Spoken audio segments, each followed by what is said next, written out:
Galair, and welcome to the Loaf of Bread GAA podcast, slicing into the GAA of the past, present and future.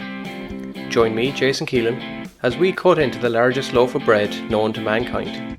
Hello, Diegwich, bonjour, ni hao, konnichiwa, guten tag and privyet to you all wherever you're listening in. What started as a message to 10 clubs has now expanded to more than 50 clubs globally from all continents.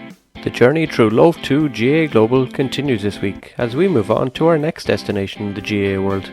So come with me on the GAA journey of a lifetime and meet clubs from Canada to Argentina, South Africa to Gibraltar, Bermuda to the North Pole, New Zealand to Kuwait, Knoxville to Qatar, and literally everywhere in between. So grab the passports, grab the bags, it's time to go.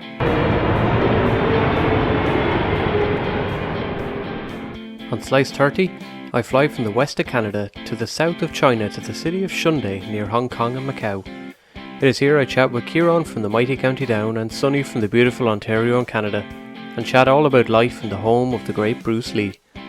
The lads tell us all about being in the home of the self-proclaimed smallest GAA club in the world, the rivalries at Beijing, Shanghai, Suzhou and others, the Asian Games, Sonny picking up the GAA, and other key issues like are the Chinese a great bunch of lads, Shunde being a UNESCO Gastro City, and whether the lads would pick Bruce Lee or Conor McGregor. But first, as usual, let's check out the southern city of Shunde in China and find out all about the region. Bon Sultas.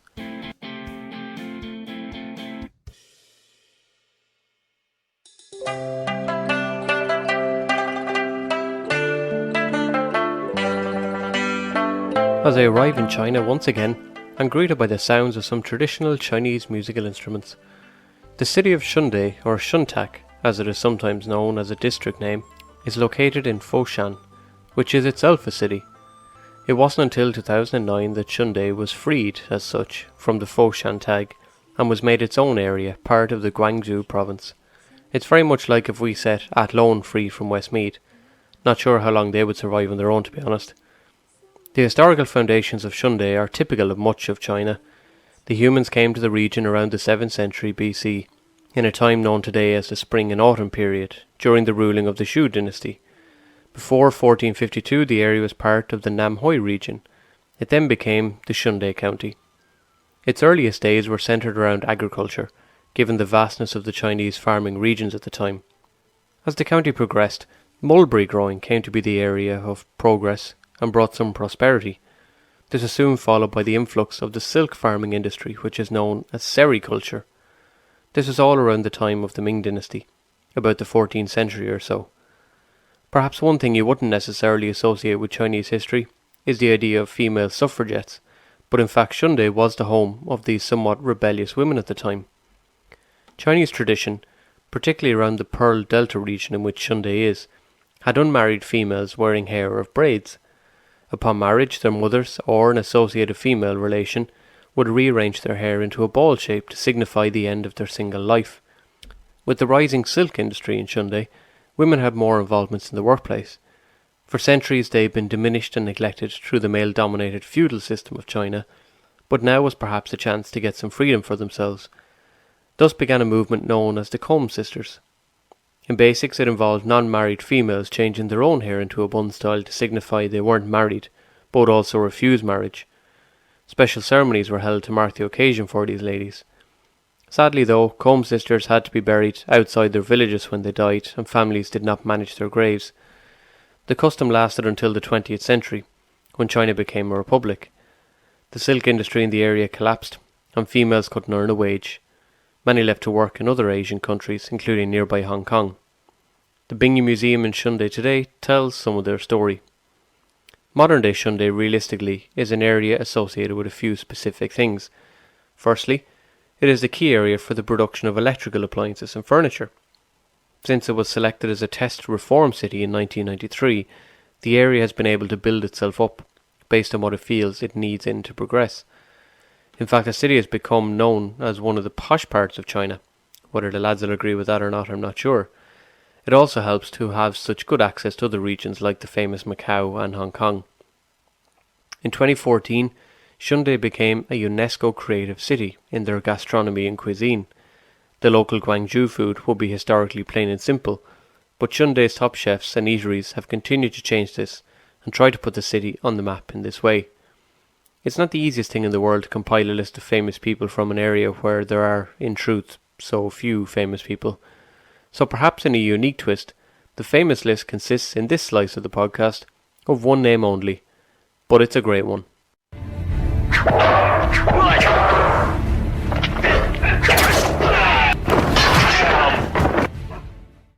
Li Junfan was born in 1940 to a father who was big in the opera scene in China. At age 9, this young Li would star in a movie called The Kid in 1950 alongside his father. After moving schools and being involved in several brawls with kids on the streets, his parents decided to enroll him in martial arts. Amazingly, due to his mother being part German, Li was originally rejected from the martial arts school, but some help from his teachers got him in. Soon after, Li was sent to live with his sister Agnes in San Francisco, before moving on to Seattle. Having been spotted giving a martial arts demo in Long Beach, Li was offered the chance to star in film. He would play the character Kato in the TV series called The Green Hornet. He would go on to star in many other films, but sadly would pass away less than a week before the release date of his biggest work, Enter the Dragon.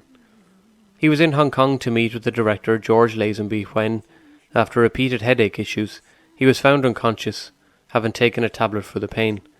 Bruce Lee died aged 32 from a reaction to the tablet and brain swelling. Today, Shunde is Bruce Lee. It is his home, and although statues of him exist in LA, Hong Kong, and even in places like Mostar and Bosnia, which I've seen myself, you can't take Bruce Lee away from China.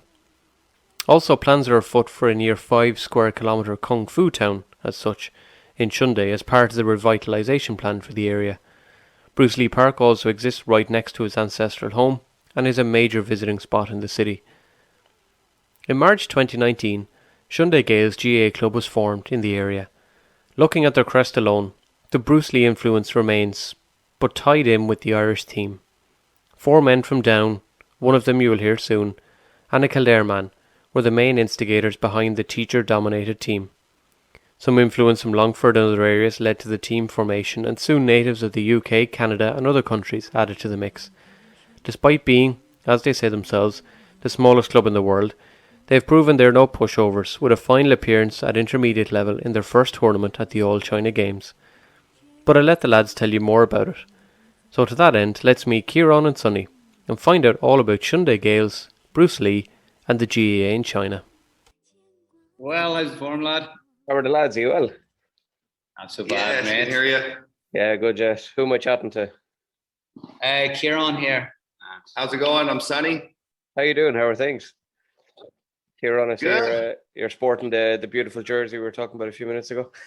Yeah, repping the jersey, mate. That's it. Yeah, nice. Any publicity get on it? Ah, yes. Whereabouts are you from originally? I'm from Caswan, Oh, yeah. County Down. Yeah. Yeah. I'm from Canada, from a small city called Windsor, kind of bordering Detroit in America there. Oh, yeah. Would that be Western or... No, that'd be more Eastern, wouldn't it? More eastern, Yeah. and it's like pretty much the most southern point in Canada. That's pretty cool. Yeah, so it's I've been here for a while actually. Been in China now for about 12 years. Amazing, yeah. I should probably ask you then, Sonny, how you ended up in the world's smallest GAA club. So we like to call it. Yeah. Yeah, I mean, for us, it all started by playing soccer, football there years ago, 3-4 years ago. And then from there, it was really Ciarán that had the idea to start a Gaelic team. It's kind of unusual, but it's a great thing. I mean, our team is pretty much all based from one school, which is great. Most teams from Shanghai or Beijing, yeah, they're from all over the city, but we're all from one school and all pretty much from the same department. So I mean, it was great that it worked out that way. That's brilliant. Yeah. Where do you guys? I suppose you'd probably explain actually, because you're probably the first club that's come on that people are kind of going to go, where the hell in China is Shunde? Yeah, it's we don't actually really live in Shunde either. We live in like a small village, and we're kind of between Guangzhou and Foshan, two cities. But when we were deciding on the name, we didn't want to go Guangzhou because we are like basically just a school team. Okay. So we didn't want to go Guangzhou because it's a pretty big city. We didn't want to have that kind of tag on us. So we were like, where else? And we're, like, you can kind of explain better. We're in like we're in the rural area outside the major city like Guangzhou. But Shunde is also the hometown of Bruce Lee. Yeah, so that's right. We're like, well, we got that going for us. So we put, on the crest here. Bruce kicking a wee Celtic cross there. Oh, genuine didn't even notice that. That's amazing. Yeah, I did do a bit of research, all right, and discovered that, that was his home place. So you didn't go full Irish and just go Shunde Gaels secondary school and then just, you get to come over here and enter all the competitions. Oh, no, not quite that. No, but I mean, it's starting to pick up now. I mean, we started, 2.5 years ago for the Shunde Gaels, and started with seven guys, so we didn't even have enough to, field the full squad. But over the time, we're starting to recruit more and more, and we have a consistent now 15, 16, for training sessions. So, I mean, it's taken off pretty good here. We're traveling and going playing different clubs from different cities. And so, I mean, it's really starting to take off a bit. That's pretty cool. You're not involved this weekend. I think I know there'll be a few months before this goes out, but I think Suzhou Air are hosting something this weekend. Yeah, Suzhou are doing it this weekend. I was actually chatting to Conor about it. We only started training there a month and a half ago. Yeah, about 6 weeks ago. And we kind of wanted to have more preparation because we are smaller numbers, we didn't want to split the lads between half the lads going to Suzhou, half the lads going to Shanghai. We thought it'd be better if we put the extra few weeks work in and then get like the full squad going there. So that's the thought there. Would have liked to went to Suzhou though. Decent wee rivalry with them lads. Suzhou are a good bunch of lads though. Would have been nice. Jesse as well, the Aussie lad that helps them out. He's good crack, and they're good lads. Better crack off the field. I think it was Jesse and Conor I had on actually for Suzhou as well. Is there a big rivalry between you guys, or? Yeah, they're the two main lads down there, so I guess it would have been both of them. And what's the rivalry like between the two clubs in general over the last couple of years? We've only played that one tournament in Shanghai. Go ahead, Sonny. I mean, our first real tournament was the all China games in Shanghai, and we played Suzhou in I think it was the second match. And then the semifinals as well. Yeah, and so we got the better of them in both of those, which was really unknown to us. I mean, it's our first tournament as a club. Didn't know what to expect at all, but actually made it to the B finals, which was great there, and ended up losing to Shanghai B. But I don't know, it kind of gave us some confidence, a little lift there that we can kind of keep up, with these other teams. Sounds good. I have to ask you, Sonny, as well, because I've had a few people from Canada and America on. Have you found that any skills you had for maybe ice hockey or soccer or even NFL or anything like American sports, did they help with the GAA at the start? Yeah, I mean, for me, I've always been involved in sports. Like even basketball in high school and stuff, and all of them translated well to Gaelic. And so, at the beginning, the first month or so, I would, fish out of water. I remember one time it was I still don't even know the name. Was it a sideline? Sideline ball. Sideline ball. And I went for like a soccer throw in, and they're like, no, you got to do a punt pass. And I was like, oh, okay. So all those little learning, growing pains. We had a guy from and so we did have a lot of laughs at the beginning while learning it, but I mean, we're all like close friends as well. So I mean, it was all in good fun. Sounds good. And Ciarán, what was the career like back in County Down before you went out?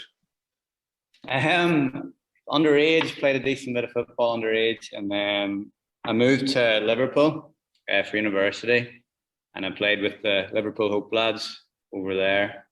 Won a British Championship, went back, played in the Trench Cup. It was great crack with those lads. And then that was kind of the end of football for me, really. 3 years in Liverpool, came back. I was working in a bar at home for a while.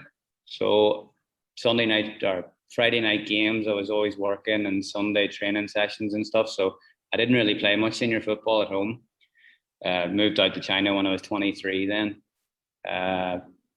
Didn't play any real sports in the north until we moved down here. We played with Beijing in one of the Asian games, played with their C team just for the crack, and kind of got me the bug for Gaelic again. And that's why we kind of pushed the idea through of starting the club down here. But deadly, yeah. A lot of people who go to Liverpool, that does tend to be the end of their careers, in fairness. As a Man United fan, I wouldn't be advising anyone to go to Liverpool, so. Not a big Liverpool fan myself, but City was great to go to university and good old night out. I've heard good things about it, yeah. I suppose I should ask you guys, since you kind of mentioned you're in a rural, in inverted commas, part of China. My experience of China, I only got to see bits and pieces of the rural side. How do you have much of a home training ground or training pitch, or is it up against the kind of local councils to find places to play? Or no, I mean we found one, and we first tried it at the school here, but at the school they have this turf that's just past its date there, and people were getting cut up, and it was just a horrible condition to play in. So then after that, we found a place. It's only about a 5-minute drive away. So we got our spot. It's natural grass. It's a great place to play. It's just a bit small. So when we invite other teams over, we got a third pitch, which is a little ways away in the city of Guangzhou, but it's a proper 15-a-side pitch that you can use. You'd love the place where we train, lad. We train on a Tuesday and a Thursday night, and all around it, because it's kind of like a big park, there's I don't know if you've heard about dancing aunties in China, but older women will go to big parks and stuff, and they'll blast music and they'll dance to it as a way to keep fit. And then there's people doing karaoke in another corner of the park.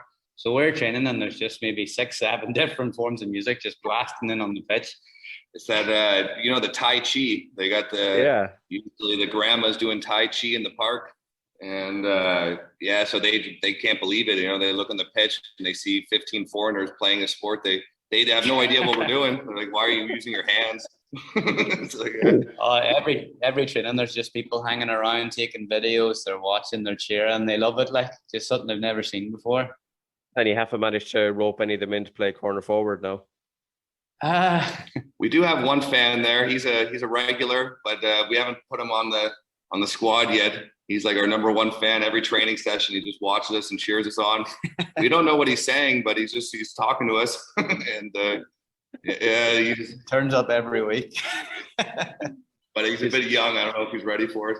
Nice. Okay. Shout out to Shunde, Gaels' number one fan, who's the man on the sideline who we've no idea what he's saying. Yeah, we like him already. That's it. Yeah. That's what we're looking for.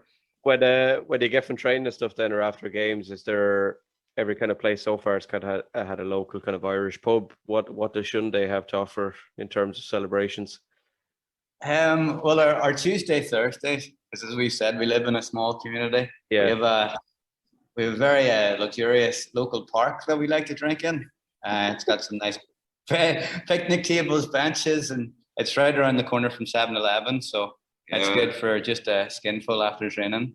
We actually had to bring our own stools because they only had 3 rock hard seats there, and there's about 8 or 9 of us that go there after training. So we stocked it up with our own stools, and it's actually a really nice area there. Beautiful mansions, big, beautiful houses around and everything.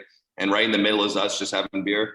That sounds pretty cool. Yeah, it sounds very Irish. Drinking in the park. This is the most Irish thing ever. So it's also it's called Landau. That's the name of it, and it's actually where we came up with the idea of the Gaelic Club.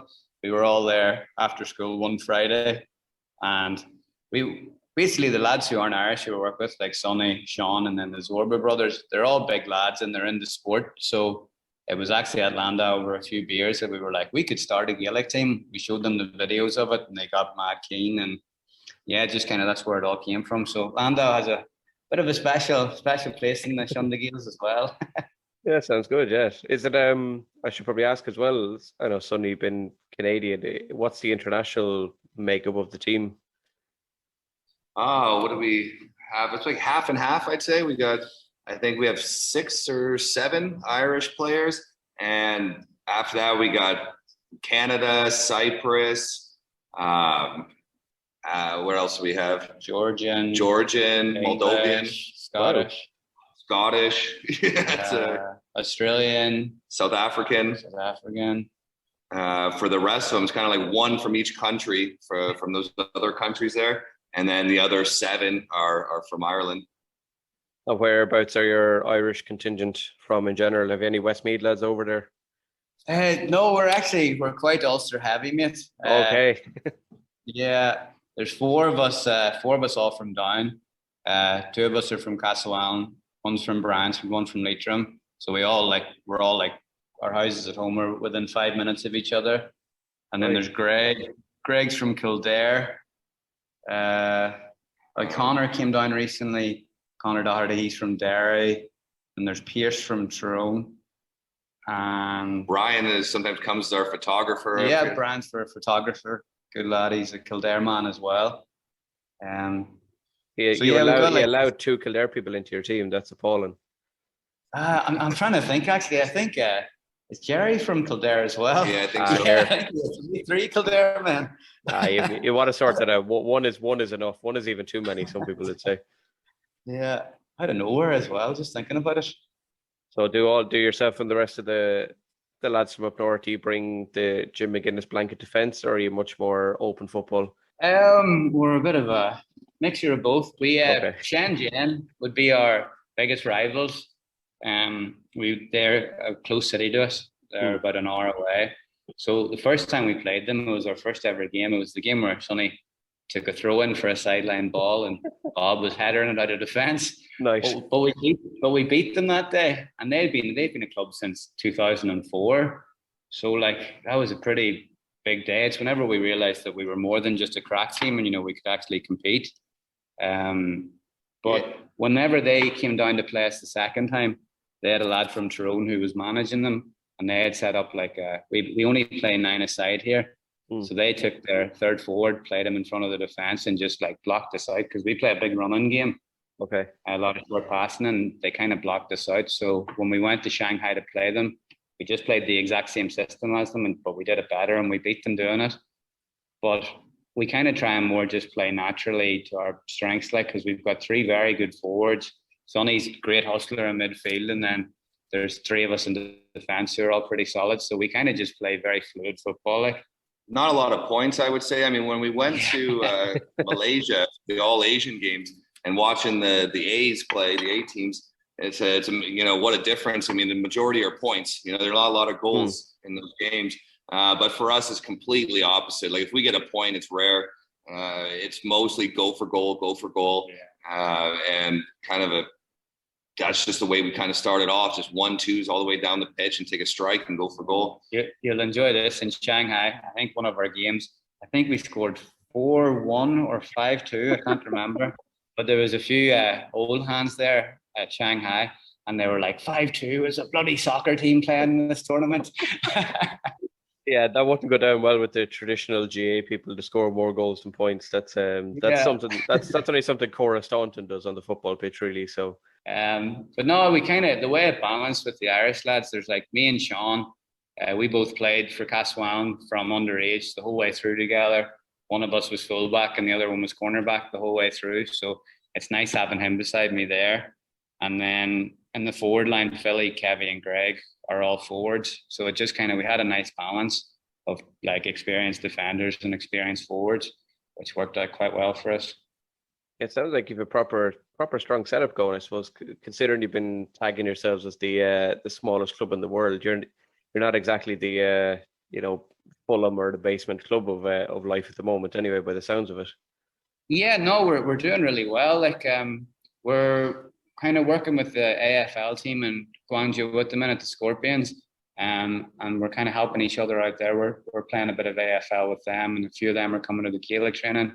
And then we did Movember just as a group of mates. It wasn't through the club last year. The move for Movember, and we organised a soccer tournament. and we made basically friends with a few of the other soccer teams in the area, and then their lads were keen to come and play. So it just worked out well. Like, we got a lot of people who were just interested in playing, because there really is nothing to do here, because it is a very small community and it's quite far away from the city. But we keep the guys together though. I mean, guys that have been working here for 4 years, 5 years already, and which is huge, because our group is based on a couple, like the guys there that he mentioned, that all work together up north in China, and then they knew each other from back home. So any changes in work and changing schools would kind of really affect the club, but everyone stayed here and stayed put. I mean, we are rural, but there are some benefits to it. Being on the outskirts, it's more quiet. It's it is a nice community with palm trees and beautiful houses and stuff like that. Sure. So it has its benefits, but there's no pub in sight though. I mean, if you want to get an Irish pub, you're going 1 hour drive into Guangzhou or something like that. It's a hike.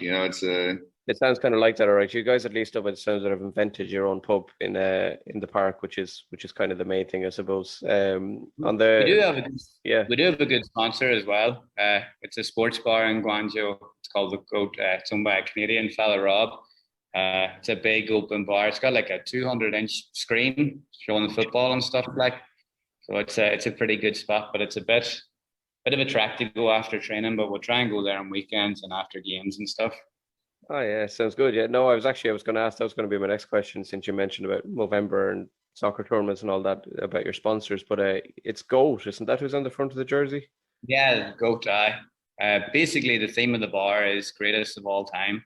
Yeah. So they've got like the whole different poles, and then they've got like the different players on the outside, like the Goat of basketball, and boxing. We tried to convince him to get a Gaelic one going, but he wasn't too keen on the idea. I was going to say, have you not got Benny Coulter or someone up there?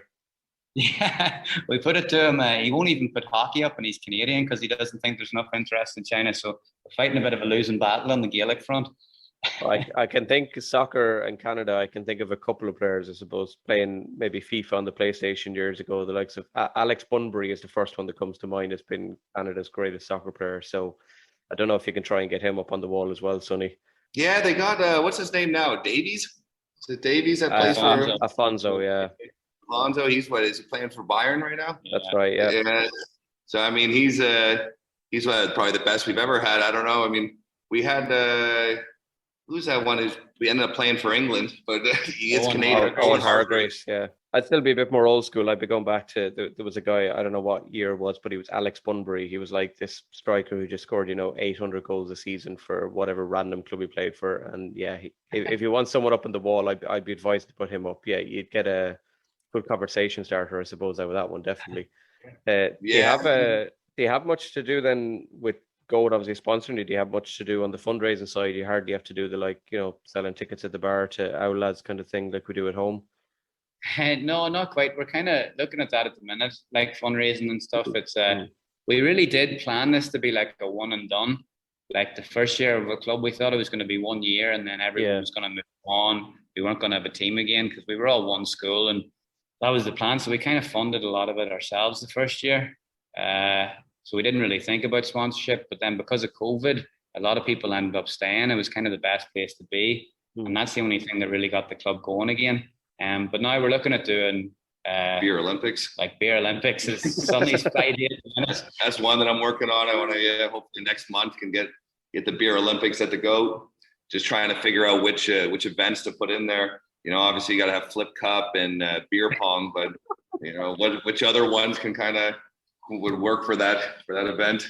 I'm sure there could be like in Ireland, after sort of drinking, there tends to be, bare knuckle boxing tends to be a good one on the streets, outside of Chipper or something. That could be a good event. I wouldn't fancy that with our boys, I tell you that. I mean, the first time we went to Shanghai to play, they were telling Ciarán, where'd you find these guys? Like, they're like bouncers in a club. And we're all like, most of us are like 6 feet, 200 pounds. And we're probably one of the biggest clubs, size-wise at least. We're not so much. We have some speedy guys as well, but I don't know, it's a mixed range. We got guys that are 40, guys that are 25. So it's a good balance. We got some runners and we got some kind of heavy hitters. Okay, I should definitely ask my next question then down the line, which was I ask every club this, that every club has their traditional, maybe Irish lunatic on the pitch. Do you have, it doesn't have to be Irish, I suppose, in your case, but do you have a traditional nut job on the pitch who you fear for the person that's up against them? Curly. Curly or Chili? Yeah, this guy is Sean Curly. He's an English fella. He's a Terminator lad. His the first tournament, it was actually against Suzhou as well. He didn't start, and he was very, very close to starting, but Sonny just pipped him for the spot in midfield. So I think he had a bit of anger about not starting. And when he came on against Suzhou, I don't know, he just seen red. But 3 of the best shoulders I've seen in my life in a row. First boy got the ball, went up, nailed him with a shoulder. Ball popped up to another fella, nailed the second fella, and nailed the third fella. And I don't think he had any idea where he was after it. I think he went off for a sub right after that. He sounds like the guy you need, though, in the middle of the pitch, isn't it, just to rattle the other team? Yeah, just a big physical lad. Like, he's strong, he's fast, and he loves throwing himself in. Old-fashioned centre half in soccer, like. Love him, yeah. I must ask. I must text Conor and ask him if he's any memories of this man if it was against Suzhou. So. Yeah, the legend of Sean Curly. Legend of Sean Curly. Okay, that'll be the tagline for the podcast: meeting Shunde Gaels and the legend of Sean Curly. Do you guys? I suppose Ciarán, it's maybe slightly more your job here, but have you introduced the guys to the Sunday game and to Marty and Des and everyone else? Not so much. We've tried to watch a few games, but the big problem is Gaelic kicks off too late here. Yeah, and we're always far too many beers down by the time the Gaelic comes on, and there's more chatting and more crack talk than there is Gaelic watched. So we have good intentions of it, but it just kind of never really materializes the way that we'd like. You might potentially, though. There's times when, depending on who's playing, you might need 10 or 12 points to make the game on the telly interesting. So. Well, that's it. The down Mayo one last week, it definitely helped having a few pints in us for that. Yeah, it was rough. Yeah, you fairly got better out the door. Yeah, we were a bit closer, I suppose, against Meath, but still the same result for us. So, yeah. Does the club have a? Nice. I was going to say, with them introducing Gaelic to us, but it kind of goes both ways too. I think I got all these guys on board for NFL. That started with nothing there, and now like. Fantasy football is a big thing as well for us here.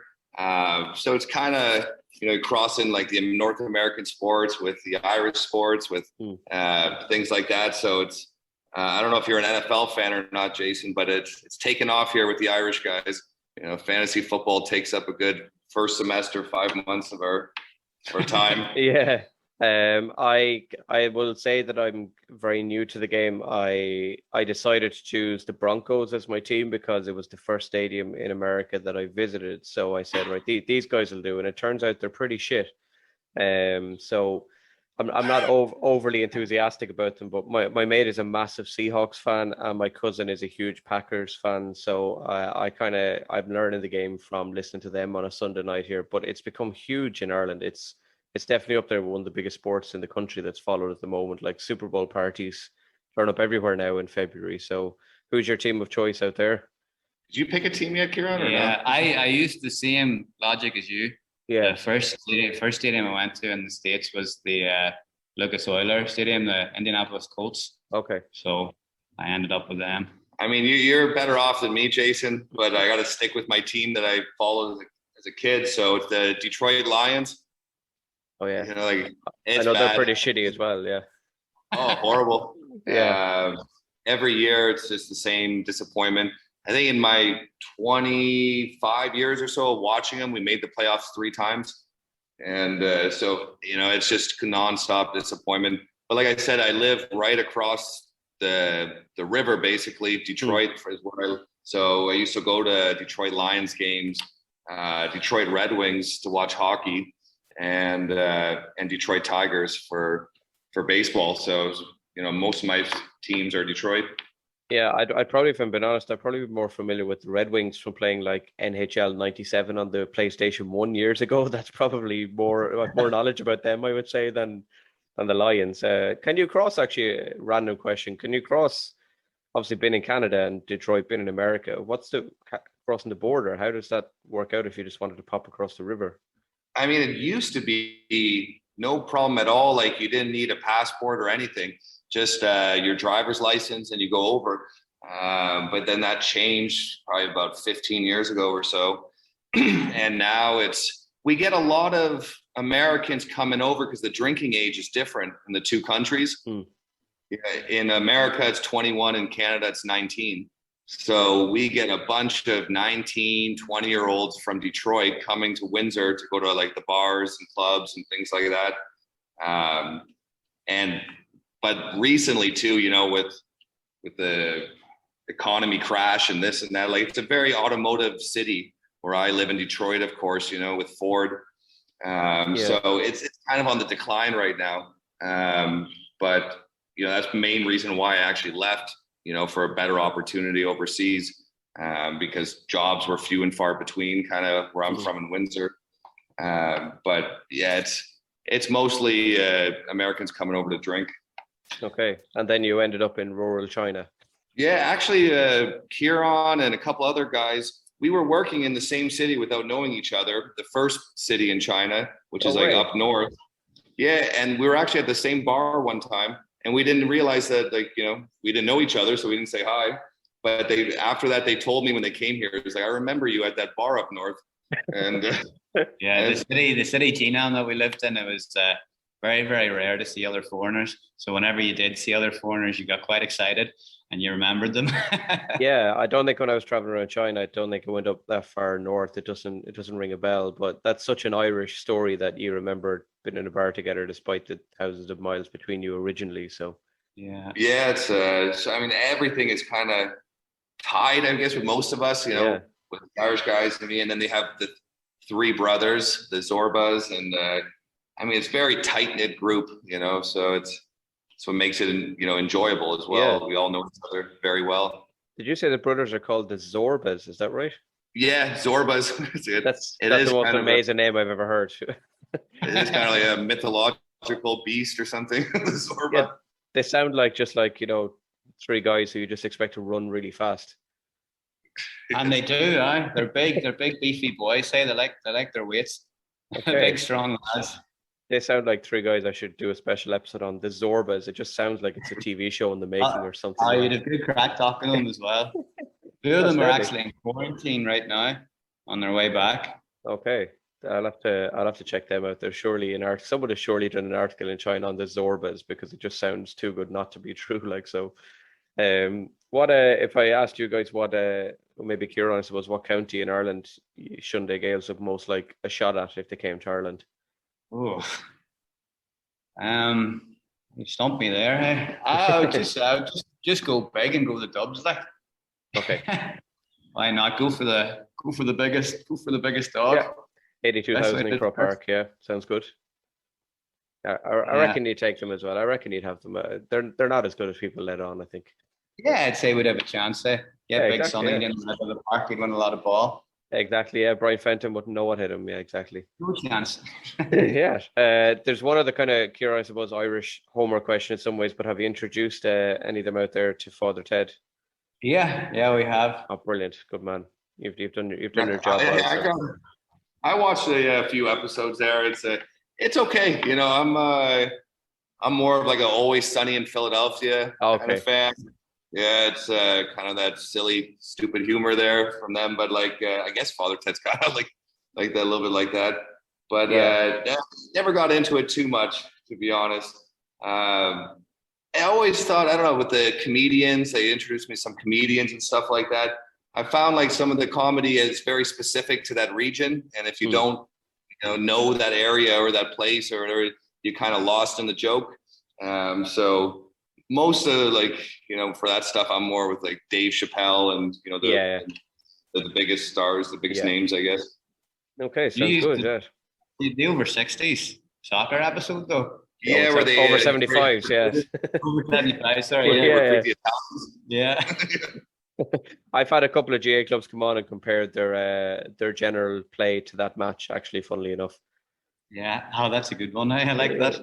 Yeah. You guys don't sound like that though, to be honest. If you've got three Zorbas running up and down the pitch and you've got Sonny in midfield, I think you're pretty past that, to be fair, at this stage. So, Sonny, have you watched much GA in general, or have you found yourself a GA star that you would consider to be a great player? Oh, to be honest, I mean, I've watched some highlights and things that the guys have showed me before. But for me, I mean, I think most of it is just playing soccer most of my life. That you just kind of know your strengths and how to play the sport. I mean, I know I can't, I don't have the same endurance as some of the younger guys. So it's kind of a different style. I'm like the holding midfielder guy. I don't know who that would compare to in GAA, like someone who just kind of in the midfield holding the role. Any of those high balls, I'm there grabbing them and stuff. Do you remember Callum King? Whenever Down went their All-Ireland run, that's right. Midfield, and he was big, physical in the air, won a lot of ball, did a lot of simple stuff with the ball. So that's Sonny. I would put him there, but I would give him maybe a bit of a higher skill set as well, because if he gets a chance, he's got a good boot on him as well. He can finish. So maybe a cross between maybe King and James McCarthy, maybe, or someone like that. Yeah, that'd be a good comparison for him. Yeah. Okay, good. That's very good, Sonny, by the way. No, yeah, you got to get a little bit, try more points, basically. I'm starting to see myself now, like, the opportunities there, but it's always pass first in my mind. So, a few little things like that, it can improve, and for sure. But playing soccer, like I said, and knowing positioning and playing basketball for the skill set and everything, it made the transition not that difficult. It took a little while, but now I feel like I'm comfortable with the other guys who have played it, growing up. And I just thought the first game against Shenzhen as well, Sonny was running down the right wing and he went to toe tap the ball, but he reacted too quickly and ended up doing two keep ups with his knee, and he was just carrying the ball running down the sideline. That's one of the great skills of GA that hasn't been perfected here just yet. So you might have started something there, Sonny. Started a new trend. Yeah, there are a lot of learning curves. At the beginning, I remember Ciarán saying, like, just go get a strong shift in and then get off and sub. Bust yourself and then get off. So, I mean, I assumed that meant like one run and that was it. So like I did one run up the pitch. I'm like, sub. Like, what are you talking about? Like, it's been less than a minute. I think that's tag rugby you're thinking of. Yeah, I thought it was like hockey. Hockey, the shifts are like 30, 40 seconds, and then it's just next guy on. And so, yeah, there's some little things there, learning curves, at the beginning for sure.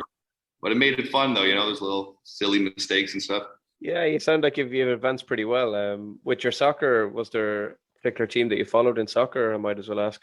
Yeah, I meid pretty much United since, I've been a kid growing up watching back when they had like Schmeichel and what they call the team there, the class of 92. Yeah, that's when I kind of started watching. I was about 7 years old then, and then from there just followed them up. But really, in Canada, I did play, and we went like provincials and things like that. Okay. But I mean, the quality in Canada is just it's not even close to other countries, obviously, so soccer was never an option to go further with it. Hockey, maybe I could have stuck with that a little bit longer. I don't know. But yeah, I mean, Canada, it's hockey, and I don't know. That's it. Like, everything. I remember when I was in Vancouver, it was with the soccer in general, would the teams like the Whitecaps and those, would they be considered strong in Canada? Yeah, Whitecaps and Toronto FC. Yeah, those are really the two big clubs, that we have. I mean, Canada doesn't really have much. I mean, they have. I believe Toronto FC is part of the MLS, right? Yeah, so are the Whitecaps. Yeah. Yeah, then we have a Canadian soccer league, which is some of the other cities they have. But I mean, that's even a step down, a big step down, from MLS. Yeah. So it's just.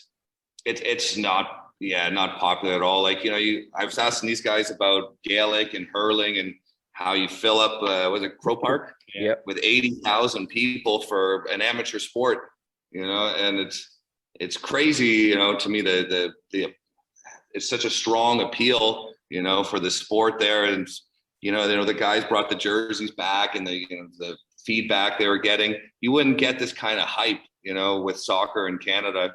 And, and it's something new to me where, when they're telling me about fundraisers, this, that, we're going to build the club. At first I thought this is just going to be a run out once a week or whatever and get back into shape. And, but there's a lot to it, when you're part of a GAA and you have your own club.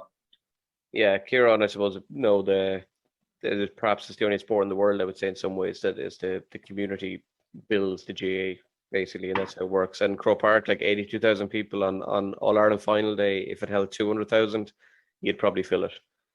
Yeah, definitely, I'd say so. Yeah, it's the most community game in the world, I would say, anyway, from my eyes.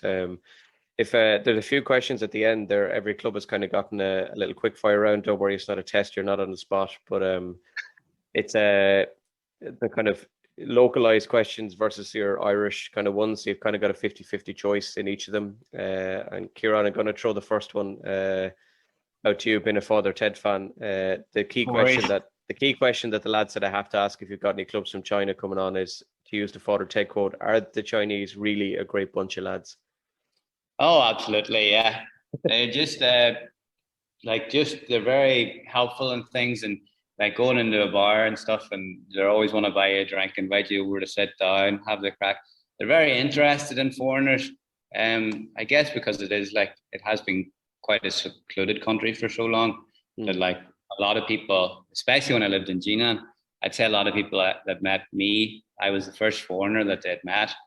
So they're really interested. They wanted to talk, especially me with the red hair and the freckles. It's something they definitely hadn't seen before. So what got me bullied in Ireland was a godsend over here. yeah, that worked out in your favor, definitely. Yeah, okay. So the Chinese are definitely a great bunch of lads. That's two, because Conor and the guys down in Suzhou confirmed it as well. So we'll take it. They are a good bunch of lads. So,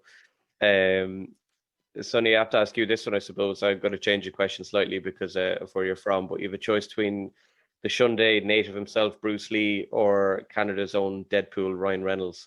Oh, between those two, for what? Just in general, who would you take if you had a choice? Oh yeah, Shunde Gaels for sure. I mean, Ryan Reynolds. I mean, yeah, he's great and all, but Bruce Lee. Yeah, he's no Bruce Lee, and yeah. I think you compare those two. Yeah, I'll take Bruce Lee and the Shunde Gaels. Nice, I'll take that. Yeah, Ciarán, I'll maybe ask you this one. Something I didn't know, I discovered in my research. You guys can say whether it's true or not. But Shunde is a UNESCO Gastro City. Apparently, the food out there is unreal. But you can choose between the famous pork, which I lived on in China, I think, for 3 weeks, or a good Irish stew. Oh, Irish stew all day, mate. Okay. What I would do for a bowl of Irish stew right now, I tell you. That about Shunde, I really don't know if that's true. The food is awful here. It is acquired kind of. I heard that too about Shunde. It's like one of the most best areas for food, but it's not our style. Like I said, we used to live up north, and that was good food. That's where you got good kung pao chicken and kind of proper nice salty food. Everything down here is sweet. They got sugar and everything. Oh, it's sugar in the bread. Everything is sweet. You can't get anything salty. Regular conversation we have is how much we miss the food in the north.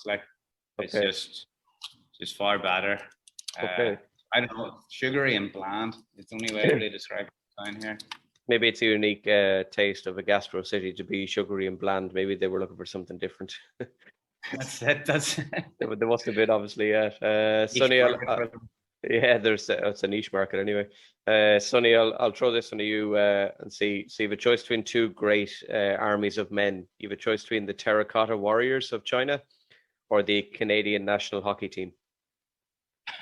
Oh, I mean, that's an easy one there. You get Wayne Gretzky and the Canadian national hockey team there with their, I got to go with Canada on that one there. Okay. That's my national sport. That's what I followed growing up. It's always hockey first. Okay, I'll take that one. That's good. And Ciarán, I'll throw the last one to you. You have a choice between the Great Wall of China, which is the hottest, stickiest place I think I've ever been, or the Giant's Causeway up north.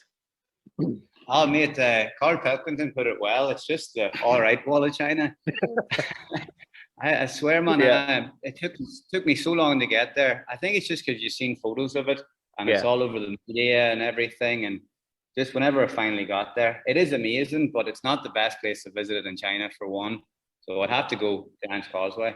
I went for the first time there 2 years ago when I was home. And yeah, I'd go Giant's Causeway. It's a cracking sight.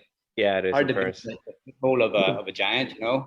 Exactly, yeah. Over lads who built a wall for a war that never really happened in the end. So, yeah, I'll definitely take that one. The last couple of things then, you guys, your jersey is pretty epic, as I will show hopefully on the podcast and on the Instagram. I think it's quickly become my favorite jersey. I don't think there's any other jersey in the world that can boast Gaelic football and Bruce Lee in the same sentence. So, where can people get your GA jersey or your gear if they wanted to? On our Instagram or on our Facebook page, if they just send us the private message. O'Neill's offered us, it's a good deal for bigger clubs. Yeah. Where you get like a good discount off them and stuff. But we were like self-funding for the club, we felt it better to sell the jerseys ourselves. O'Neill's give us the clear on that. Hugh McGrath was very supportive of the idea. So we just sell them ourselves. We get them shipped back to my ones in Ireland, and then they'll post them out. So just a message on the Instagram or a message on the Facebook. Okay, sounds good. And do you offer, is it jerseys only, or is it polo shirts and the hoodies and all that? Or at the moment, it's just the jerseys. Okay. We're looking to expand on gear at the minute, but we're in a slight bit of debt at the minute, so we're trying to get into the green before we start looking at more gear. Okay, so anyone listening, go on and buy the. I know I've had a lot of clubs on, but I have to say it's the coolest crest on a jersey I think you're ever going to see, with Bruce Lee essentially picking a Celtic cross. You're not really going to see anything better than that. So definitely, if anyone's listening, go on and get one. It's well worth it. It's a cool color as well. It's got a bit of maroon on it, I think, as well, hasn't it? Yeah, silver and maroon. Yeah, it can't be Westmeath colours in fairness. So definitely people need to buy that one. The last thing then I'll ask you before I let you guys go, is there anyone, Sonny, in Canada or elsewhere that you want to give a shout out to, or you just want to tell to piss off that you don't ever see them again? Those ones I already told to piss off, so that's done. Nice. But the shout outs, just a family. Got my parents there, sister, 2 nieces. Especially with COVID now, it's hard to travel back. Just can't do it really. So it's been a couple years. So hopefully, not this year, but next year, can head back there and see them all. And for the family there in Windsor. Awesome, yeah. And everybody in Windsor. What province am I in then if I'm in Windsor? It's Ontario. Ontario, okay, cool. Yeah, so everybody in Ontario. It's only a small little place, I've heard anyway. So yeah, there's not much going on. Yeah, just a couple of million people probably. So, and Ciarán, what about anyone back in County Down? Yeah, just shout out to my mama, my brother, my 2 sisters and their husbands, and a couple of my wee nephews, Rory, Liam and Finn. Give a shout out to Liverpool Hope University as well. They're the last club I really played for. So, oh, brilliant! Yeah. I should have asked you actually. Who was your club back home when you were playing in Down? Castellan. Okay. So shout out to Castellan as well. It'd be a bit of a dodgy one not to give them a call out at this stage. Yeah, definitely. Yes. Are you any relation to any of the McCanns that are on the teams around you? I know there's Down and Antrim of a few McCanns playing hurling and football. Are you in relation to any of them? Or no, I think it's Conor McGregor that plays for Antrim. Yeah. I went to the Gael talk with his brother Daki. I'm pretty sure it's his brother Daki. Okay. But that would be the closest relation, I'd say. No relation, so we'll take that. Yeah. The last thing actually I'm going to ask, Sonny, I'm going to ask you, just out of interest. You can choose between, it's just come to my head, going to Super Bowl, going to, was it like the Stanley Cup final, or going to an All-Ireland final? Which one would you prefer to go to? Ooh, I mean, for the crack, and if the guys were with me, I think you get more reaction, more crowd, involvement with All-Ireland final. I've been to a lot of football games and hockey games and stuff. It's a little more tame than what these guys tell me. If you go watch an All-Ireland, kind of get final like that. That's what you go for anyways, for the crack. And I don't know, can you drink in the stadium in Pro Park? You not in the seats, but you can in the boats there. Yeah, behind you can, yes. Okay, maybe I'll change my answer then. I remember Hill 16 whenever Down played Cork in the All Ireland final at 2010. Yeah, I was at that. Yeah. It was a good day's crack. That. Were you at that? You were in the Hill, were you? In the Hill, I don't remember very much of it though. Marty Clark's kind of I suppose come back nearly after his time in Australia as well. Yeah, the year he came back. Yeah, actually went to the same school as Marty Clark. Oh no, wait. Are you age-wise? Are you different age brackets or? He was in 5th year when I was in 1st year, so pretty much every school team. From 1st to 6th year we went to, we just got the Marty Clark treatment.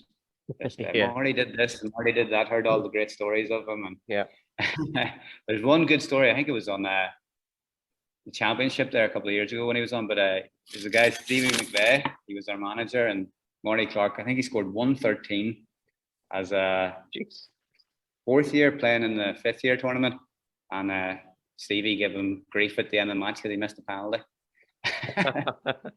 That's brilliant. Yeah, they're always the kind of good stories that you don't hear enough of, really. But 113, in fairness, is not anything to be sniffed at the same time. Yeah, I do remember that final. It was a good final. I can't remember, was it Cork or Down? One of them was wearing the gold jerseys, which was a bit weird. You probably don't remember. Yes. Probably.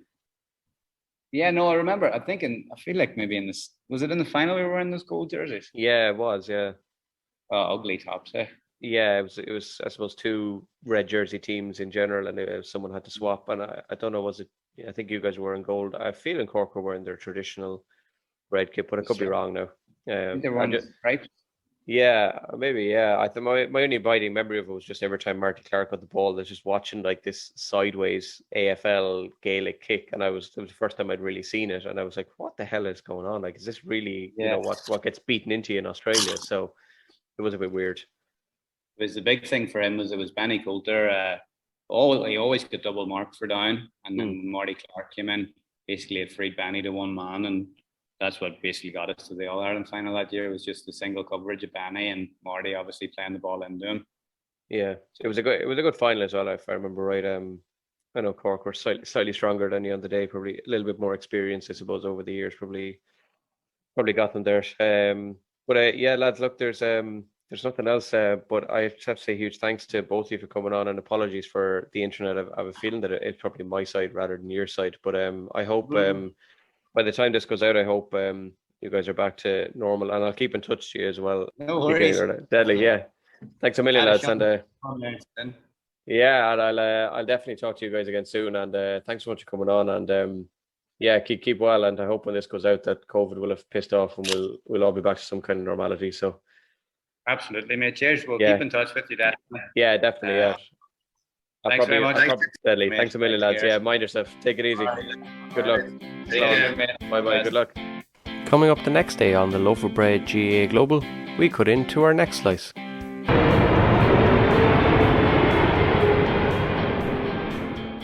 And I met up with my buddy Colin in Dublin. And he took me, one of the things he wanted to do was take me to Croke Park. Yeah. And I watched, it was Kilkenny and Galway. It's like one of the semifinals that year. Okay. I'd never been exposed to hurling at all. He took me to the match, it's packed out. We're sitting in the Galway section. And from the get-go, I was like super intrigued. And at one point, Joe Canning, there's a ball struck like 80 yards. He turns over his back. You've probably seen it. He turns over, catches it, 180s, and just rips the goal. And really, from that moment on, I was like, this is incredible. So we left there. I was blown away. He took me to the park. We started fucking around. He sent me home with a hurl, crammed it in my backpack on the airplane, And I said, man, this is awesome. It's a big thanks to Ciarán and Sonny for taking us through life in Shunde. And coming up Thursday next on the Loaf of Bread GAA podcast on Slice 31, I fly from China to the east of the USA and to the state of Tennessee, where Ben and Adam bring us through the life and the crack at Knoxville Hurling Club, live from the brewery. I find out all about the Keep Knoxville Scruffy motto, witnessing the Joe Canning goal versus Kilkenny in Croke Park, why Adam has a son called Ronan, having Offaly and Wexford lads at the club, and making the vital choices like Wendy's or Supermax, Randy Orton or Seamus, Mountain Dew or 7-Up, and of course we mentioned the local jackass himself, Johnny Knoxville. That's next Thursday morning from 9 AM as I continue the journey with 2 slices a week. I'll see you at the arrivals hall, but until then, check out the various clubs on the Instagram page and see all the amazing work they do and some of the nicest GA gear going.